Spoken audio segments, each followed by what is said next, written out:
Assalamualaikum warahmatullahi wabarakatuh.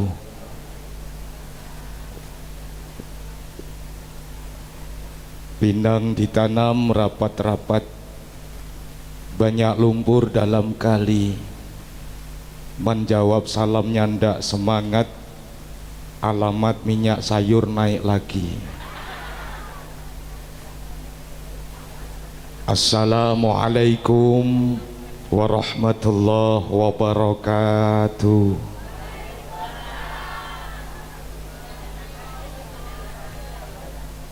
Alhamdulillahi rabbil alamin wa kafa wa bitiba'i millata Ibrahim hanifa wa salawatullah wa salamuhu ala nabiyyinal mustafa Sayyidina Muhammadin wa ala alihi wa ashabihi ahli sidaqi wal wafa. Rabbi israhli sadri wa yassirli amri wahlul 'uqdatam min lisani yafqahu qawli. Amin. Amma ba'du. Ashabal fadail wa julasa'un sholihin, para alim, para ulama, para kiai, para haji dan ibu hajah, para ustadz dan ibu ustadzah yang sangat saya ta'zimkan, saya muliakan, aparatur pemerintah desa Tegal Sari beserta seluruh perangkat desa yang hadir yang saya hormati, sahibul hajat, Ganda Jumlinar beserta ibu dan keluarga besar yang kita hormati, kita muliakan, para sepuh, bini sepuh, tokoh agama, tokoh masyarakat, tokoh pendidikan, BPD dari ketua dan anggota yang berkesempatan hadir yang sangat saya hormati, Bapak dan Ibu, seluruh tamu undangan yang saya hormati, saya muliakan, Ananda Fahri, Ananda Zahlinar yang di khitan, di resepsi yang kita cintai dan kita banggakan. Hadirin wal hadirat rahimakumullah, mohon izin, masih ada waktu setengah jam menuju jam 12. Saya bicara di hadapan panjenengan semua untuk melaksanakan apa yang menjadi permintaan tuan rumah kepada saya.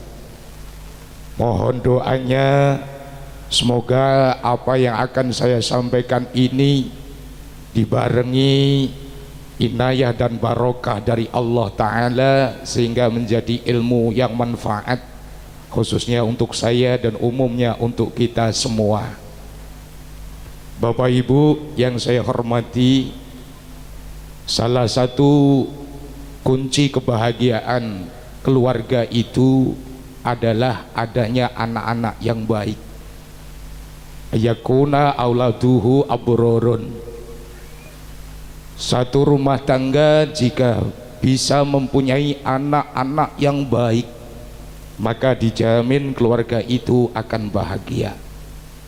Sebaliknya, jangan pernah mimpi bahagia kalau kita berkeluarga tapi punya anak yang tidak baik. Maka dari itu dijadikan target utama bagi orang tua ingin mempunyai anak-anak yang baik. Hal itu diwujudkan dengan adanya selalu terus memohon dan berdoa kepada Allah. Rabbana hablana min azwajina wa dzurriyyatina qurratal a'yun. Ya Tuhan kami, berikanlah kepada kami istri dan anak-anak yang menjadi penyejuk mata hati kami. Kemudian diikuti dengan amal perbuatan, kerja keras banting tulang untuk berusaha bagaimana istri dan anak-anaknya menjadi istri dan anak yang diidam-idamkan.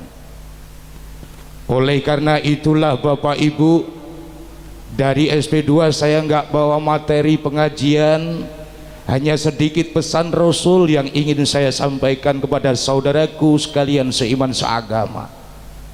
Apa pesan Rasul? Min sunanil mursalin, arba'un min sunanil mursalin. Ada 4 perkara yang menjadi sunnahnya para Rasul. Ada 4 perkara yang pernah dilakukan oleh para Rasul, para utusan. Artinya para Rasul itu bukan hanya Nabi kita Muhammad sallallahu alaihi wasallam saja, tapi keseluruhan utusan Allah menjalankan hal ini. Dan 4 hal itu sangat dikuatkan oleh agama kita agar kiranya diterapkan dalam kehidupan dan terus dilangsungkan pada anak dan keturunan kita. Apa itu Bapak Ibu? Yang pertama adalah tatayyub, pakai wangi-wangian. Itu sunnahnya para mursalin. Pakai wangi-wangian itu sunnahnya para utusan. Maka sebagai pesan yang sangat berkesan, saya mengajak Bapak dan Ibu saudaraku seiman seagama, seringlah Bapak Ibu pakai wangi-wangi. Sesungguhnya itu bukan sekedar penghias diri, tapi itu sunnahnya para nabi yang akan mendatangkan pahala. Sehingga bagi kita Bapak atau Ibu, jangan pernah hanya pakai wangi-wangi kalau mau berangkat ngaji, mau berangkat undangan baru kita wangi-wangi, sedangkan di rumah kita sama sekali tidak pernah wangi. Paham Bu? Paham Bu? Satu. Yang kedua, sunnahnya para mursalin itu adalah as-siwak. Siwak itu ajaran agama aslinya menggosok gigi dengan akar kayu. Sekarang zamannya kita bukan zaman seperti itu. Sudah dibangun banyak sekali pabrik-pabrik sikat gigi, sehingga kita bisa gosok gigi dengan sikat gigi, tidak perlu juga pakai akar batang parah. Kan seperti itu? Betul. Lebih praktis lagi, mengajarkan pada kita Bapak Ibu, yuk rajin-rajin kita siwak, rajin-rajin kita gosok gigi. Yang ketiga adalah an-nikah. Nikah itu juga merupakan sunnahnya para utusan. Jadi bukan hanya umat Muhammad saja yang nikah, tapi nabi-nabi dan umat-umat yang sebelumnya Nabi Muhammad juga menikah. Nah, yang keempat Bapak Ibu Mas Jumlinar adalah khitan. Khitan ini sunnahnya para mursalin, sunnahnya para utusan Allah. Jadi semua nabi utusan Allah itu dikhitan. Semuanya nabi itu khitan, mulai dari Nabi Adam sampai Nabi Muhammad sallallahu alaihi wasallam, semuanya dikhitan. Hanya saja Bapak dan Ibu, mulai dari Nabi Ibrahim itulah syariat khitan diperuntukkan bukan hanya pada nabinya saja, tetapi kepada seluruh pengikutnya. Kalau zaman Nabi Adam dan sebelum Nabi Ibrahim, yang disyariatkan khitan itu hanya nabi, hanya rasulnya Allah. Tapi tiba saat kurunnya Nabi Ibrahim, yang disuruh diwajibkan khitan bukan hanya nabi nyobae, tapi nabi sekaligus pengikut-pengikutnya. Itu diperintahkan oleh Allah mulai kurunnya zamannya Nabi Ibrahim alaihi wasallam. Sehingga tertera dalam kitab fikih yang pernah saya baca, waqtatana Ibrahim wa wa ibnu sab'i sinin bil qadum. Maka karena ada perintah yang diberikan kepada Ibrahim pertama, maka khitanlah Nabi Ibrahim. Dan saat itu Nabi Ibrahim adalah anak umurnya 80 tahun. 80 tahun baru dikhitan. Waqila, dalam cerita disampaikan Nabi Ibrahim khitan umur 80 tahun. Tingginya Nabi Ibrahim itu 60 dhira, alias kurang lebihnya 30 meter, baru dikhitan. Ibu kok terdiam, kenapa? Terheran dengan tingginya atau berpikir yang lainnya? Kalau yang di khitan saja tingginya 30 meter, jangan hehehe bu, bener aku kak nanya bener nih bu. Nah, yang lebih ngeri itu kalimat terakhir bil qadum, itu dengan kampak. Asekku dak Jawa, dak dusun man ngomong kampak taulah itu. Masya Allah. Habis itu bapak dan ibu, Nabi Ibrahim diperintah bukan hanya Ibrahim saja, tapi diperintah oleh Allah. Itu pun Ibrahim syariatkan, ajarkan, perintahkan kepada umatmu. Sehingga umatnya Nabi Ibrahim atau umat yang mengikuti ajaran Ibrahim semuanya khitan, semuanya khitan. Maka di dalam qori tadi disampaikan tsumma auhayna ilaika anittabi' millata Ibrahim hanifa. Selanjutnya Muhammad, aku wahyukan kepadamu agar engkau mengikuti ajaran agama Nabi Ibrahim dengan cenderung. Artinya Ibrahim itu nabi yang sangat patuh, nabi yang sangat taat. Umurnya 80 tahun dapat perintah khitan dari Allah, dilaksanakan. Kita semua tahu, jangankan khitan umur 80 tahun dilaksanakan oleh Ibrahim, sedangkan Ibrahim diperintah oleh Allah menyembelih anak kesayangannya Ibrahim pun dilaksanakan oleh Ibrahim. Itu karena ketaatan Bapak Ibu. Sehingga demi Allah yang saya tahu Mas Jumlinar, khitan ini sebenarnya bukan sekedar menjalankan syariat agama, namun setiap hal yang disyariatkan oleh agama di dalamnya pasti ada hikmah yang sangat luar biasa. Hikmahnya adalah apa? Mengajarkan kepada anak mengerjakan ketaatan. Dengan didasari di balik ketaatan seorang hamba pasti terdapat keridhaan Tuhan Sang Maha Penciptanya. Saking taatnya didasari dengan ketaatan, Ibrahim suruh nyembelih anaknya dikerjakan. Begitupun dengan berdasar ketaatan, Mas Jomlinar, ada perintah dari agama yang dianutnya untuk mengkhitan anaknya, dikhitan. Padahal loh Pak Bu, kalau kita pikir secara logika, saya mau tanya dah, Ibu itu kalau melihat anaknya ditempeleng sama orang, kira-kira marah apa ketawa? Marah. Kalau ibu itu dengar anak ibu dikato-kato yang tidak baik-baik, marah apa seneng? Marah. Kalau ibu melihat ada orang menyakiti anak ibu, ibu marah apa malah bersedekah? Marah pasti. Tapi dibarengi dengan ketaatan, khitan dilaksanakan. Padahal khitan itu sangat menyakitkan, melukai anak yang tadinya tidak luka, tapi dilaksanakan. Bukan dilarang, bukannya kita berduka, bukannya kita susah. Justru yang habis mengkhitan tidak kena marah, tapi malah dikasih bayaran. Pikirkan itu, Dik. Waduh, ini main HP ini. Luar biasa ini. Dek, mana yang dikhitan nih? Dua-duanya? Yang itu, subhanallah. Ini anak Mas Jum ya? Luar biasa, bapaknya kerempeng kok anaknya gendut tenan ya. Luar biasa sipnya ya Mas. Ini Pak Dek mau nanya, Dek, khitan tuh sakit apa tidak? Sakit ya? Sakit sekarang. Tuh buktinya. Tapi tetap dilaksanakan karena itu perintah agama, sekaligus ngajari anak berbuat ketaatan Bapak dan Ibu. Nah hadirin, dengan mengajarkan ketaatan ada hal yang tersimpan di dalamnya, adalah harapan anaknya biar jadi anak yang baik. Tapi ingat Bapak Ibu, pastinya kita semua sudah tahu, untuk menjadikan anak yang baik tidak cukup hanya dengan dikhitan. Sehingga Nabi Shallallahu Alaihi Wasallam meninggalkan banyak tuntunan dan ajaran bagaimana caranya supaya kita ini dapat anak yang baik.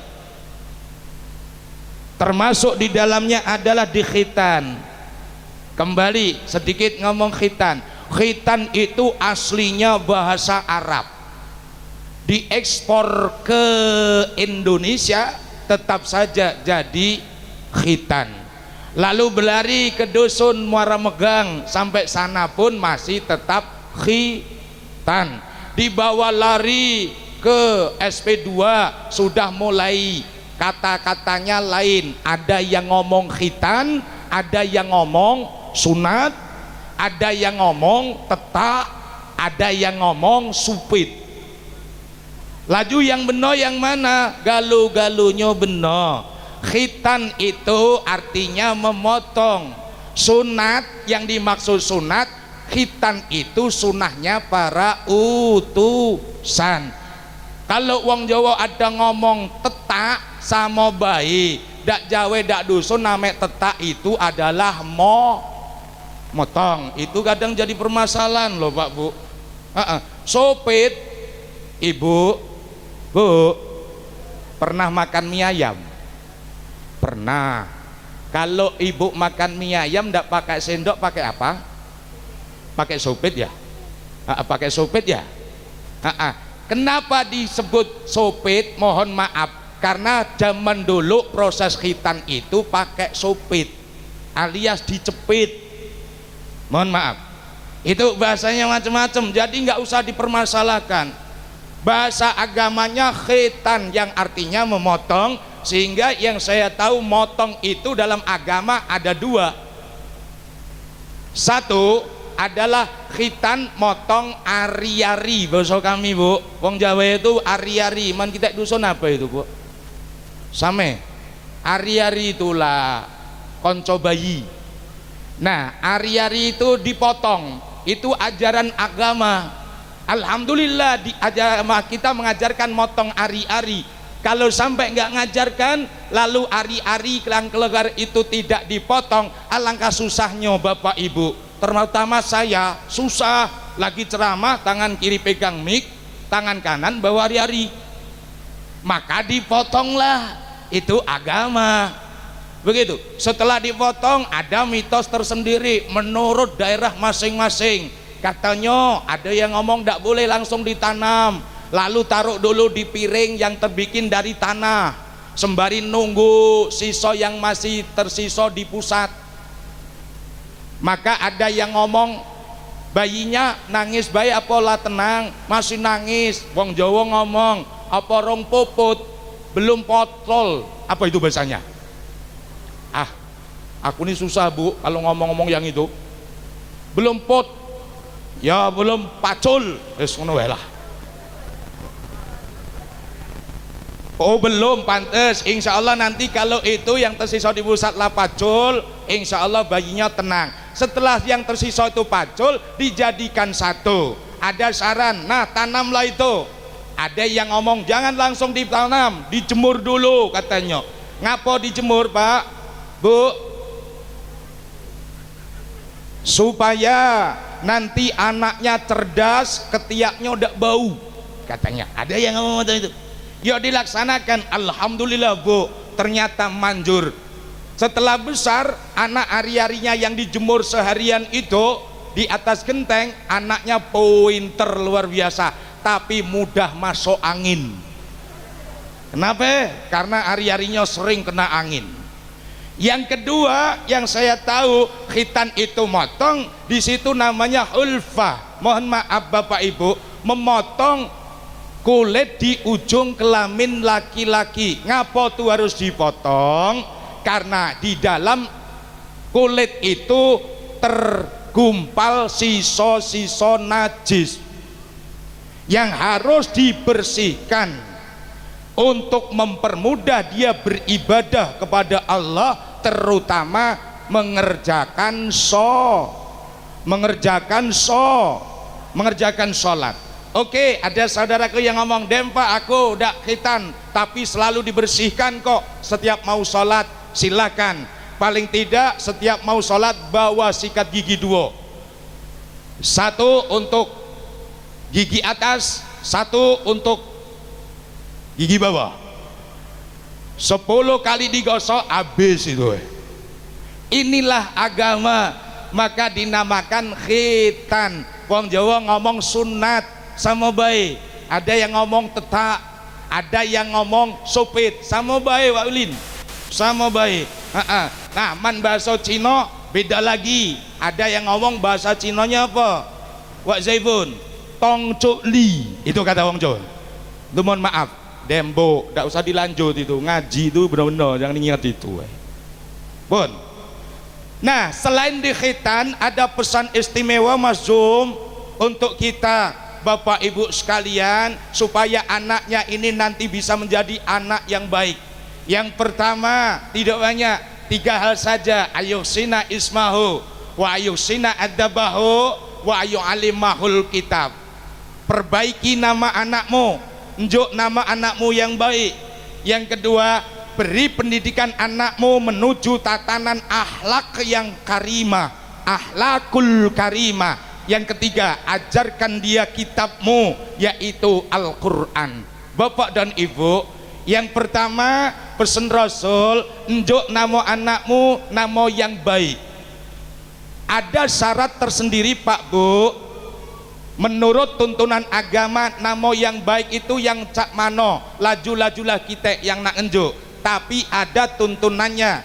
1, nama yang baik itu adalah nama yang berupa kalimat tersusun dan menimbulkan arti. Kalimat tersusun dan di dalamnya menimbulkan arti. Yang kedua, kalimat itu mengandung arti, intinya doa. Contohnya Fahri, Ananda, Zah, Linar. Ini sepintas saya, kalau Fahri ini luar biasa baik. Ananda itu bahasa kita Indonesia, manggilnya wong tua sama anak. Zahlinar ini caknya karena kak, mohon maaf saya nggak bocorin rahasia, tapi kan baca ini. Saya dengar ibunya namanya Bu Azizah nggih. Zahlinar terbawa, itu bagus sekali, tersusun, punya arti, dan insya Allah di dalamnya mengandung doa. Amin Allahumma. 1, kalimatnya tersusun. 2, mengandung makna yang isinya doa. 3, ciri nama yang baik itu adalah tidak ada kalimat yang menistakan agama. Jangan kau beri nama anakmu dengan kalimat yang menistakan agama. Contohnya syaiton, dole, kafirin, dole, munafikin, dole, apa lagi? Yang lain-lain lah. Itu tidak boleh. Mohon maaf, menurut agama yang saya tahu, itu kan berbagi. Tapi pun demikian, tidak pula boleh kita ngenjuk nama yang baik karena sesuatu itu kita anggap baik. Contohnya surga, yang bahasa Arabnya adalah jannah. Itu kita Pak Bu, tidak boleh ngenjuk nama anak itu jannah, tidak boleh. Harus dikasih lafaz atau kalimat lain. Nur jannah, Siti Nur jannah, Nurul jannah, seperti itu. Gak boleh nama cuma jannah baik Bu. Mohon maaf. Begitupun kita tidak boleh ngenjuk nama yang menista agama tadi, termasuk ngenjuk nama anak nar, artinya neraka. Tidak boleh pakai nar baik, supaya boleh ditambahi kalimat lain, jumlinar. Boleh. Wong Jawa narto, nardi, narmi, naryo, nar apa lagi? Ya wes lah, kalau kepepet habis narnya Naruto kan begitu. Mohon maaf ini Bu, itu tuntunannya. Nah hadirin yang saya hormati, jam 12 tepat masih ada 2. Yang kedua, tidak kalah pentingnya kita ngenjuk nama yang baik untuk anak-anak kita, tapi ada syaratnya itu tadi. Mohon maaf, apalagi anak-anak sekarang tuh kalau ngenjuk nama anaknya galu-galunya dari internet, panjang susah, saking susah panjangnya kadang mbahnya tuh nak manggil susah, akhirnya mbah manggilnya cuman huwa hui, kok huwe tambah mbo jenenge sopo macam itu nggih Pak. Subhanallah, ingat nama itu adalah doa. Semoga nama yang ditempelkan Mas Jumlinar ini berupa doa harapan bagi mereka berdua. Amin Allahumma. Kan begitu. Selamat, untung, itu kan nama doa harapan. Begitupun saya Bu, mohon maaf, saya diberi nama tuh Komari. Bapak Ibu tahu Komarun itu artinya bulan. Nah saya dah tahu maksudnya Bapak apa. Waktu itu aku tidak pacak nanyo, itulah yang diberikannya, sehingga tetap baik aku terima. Ternyata Komarun maksudnya rembulan. Bapak Ibu silakan protes, dak kate rembulan hitam, silakan monggo, saya terima kenyataan. Yang penting Bapak Ibu tahu ada rembulan tuh hitam karena rembulan lagi ditutup mendung. Nah mudah itu. Dem.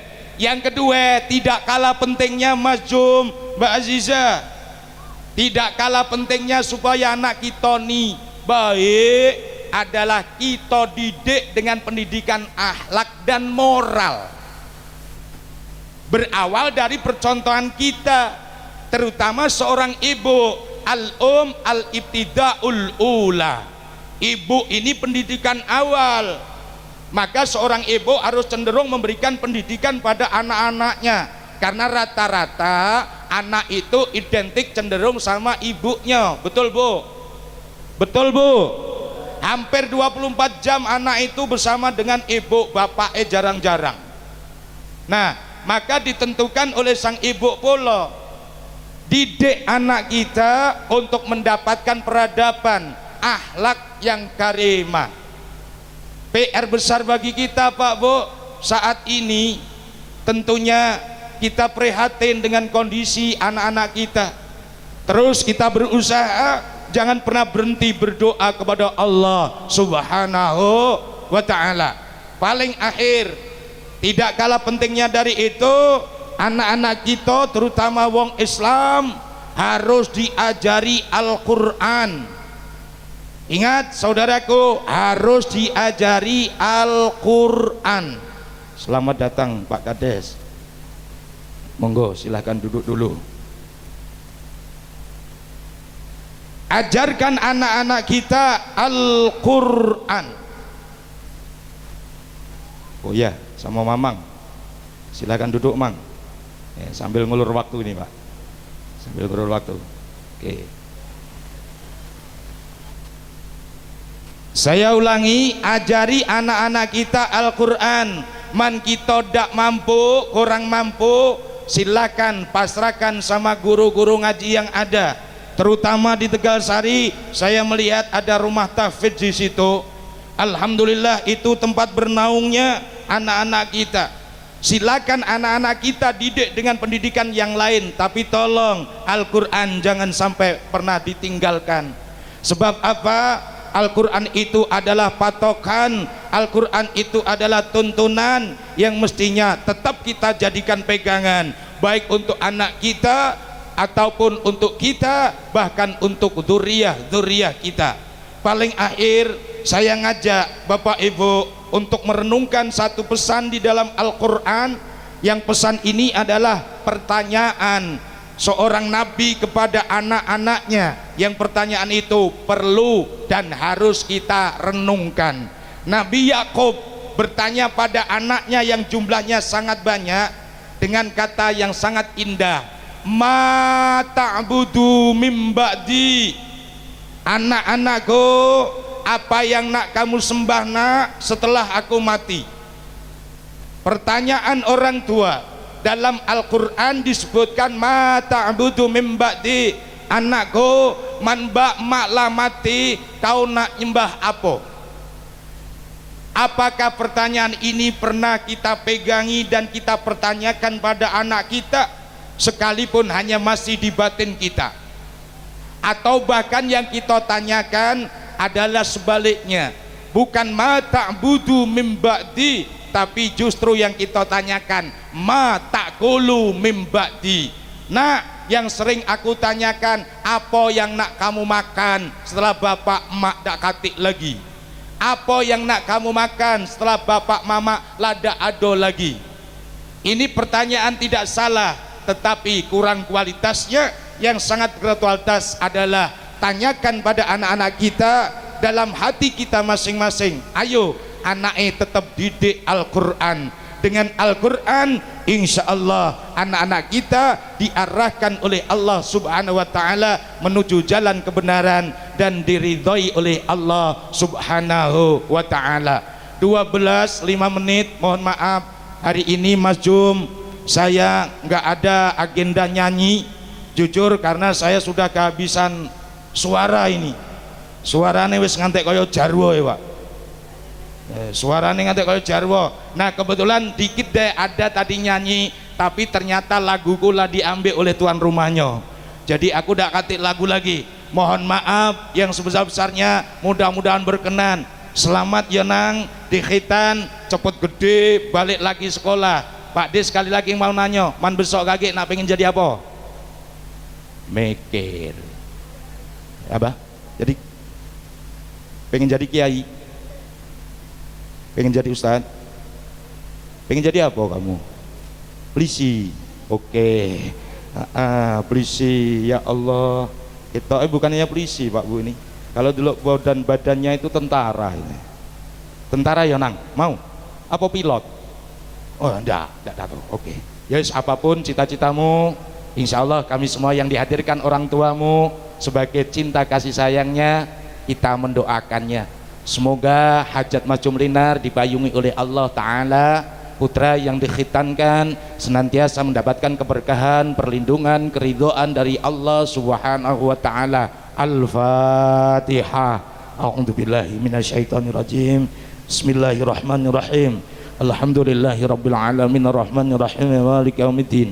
Iyyaka na'budu wa iyyaka nasta'in ihdinas siratal mustaqim siratal ladzina an'amta 'alaihim ghairil maghdubi 'alaihim waladdallin. Amin. Allahumma shalli ala Muhammad wa ala ali sayyidina Muhammad sayyidil anbiya wal mursalin walhamdulillahi rabbil alamin. Hamdan yafi ni'amaika fi majidah. Ya Allah ya Rabbana lakal hamdu wa lakal syukuru kama yanbaghi li wajhikal karim wa 'azimi sultani. Allahumma shalli wa sallim ala Muhammadin tibil qulub wa dawaiha wa afiyatil abdani wa shifaiha wa nuril absari wa dhiyaiha wa ala alihi wa sahbihi wa sallim. Allahumma ighfir lana dhunubana wa liwalidayna warhamhum kama rabbana shaghira. Allahumma ja'alna wa dhurriyyatina wa ahlana wa auladana wa talamidana wa talamidatina wa jama'atana min ahli ilmi wa ahli khair wa ahli ibadah wa ahli al-Qur'an. Wa la taj'alna wa iyam ahli syarri wa dhair wa ahli maksiati wa tughyan. Rabbana hab lana min azwajina wa dhurriyyatina qurratal a'yun waj'alna lil muttaqina imama. Rabbi ja'al muqimas shalah wa min dhurriyyatina rabbana taqabbal du'a. Rabbi ja'al muqimas shalah wa min dhurriyyatina rabbana taqabbal du'a. Rabbi ja'al muqimas shalah wa min dhurriyyatina rabbana taqabbal du'a. Rabbana atina fid dunya hasanah wa fil akhirati hasanah wa qina adzabannar. Subhana rabbika rabbil izzati amma yasifun wassalamun alal mursalin walhamdulillahi rabbil alamin. Tadi Pak Bastari banyak berpantun, saya ngikut dikit aja ya. Burung irian, burung cendrawasih. Cukup sekian dan terima kasih untuk Mas Jumlinar dan Ibu Cendrawasih di atas batu. Terima kasih, thank you. Assalamualaikum warahmatullahi wabarakatuh.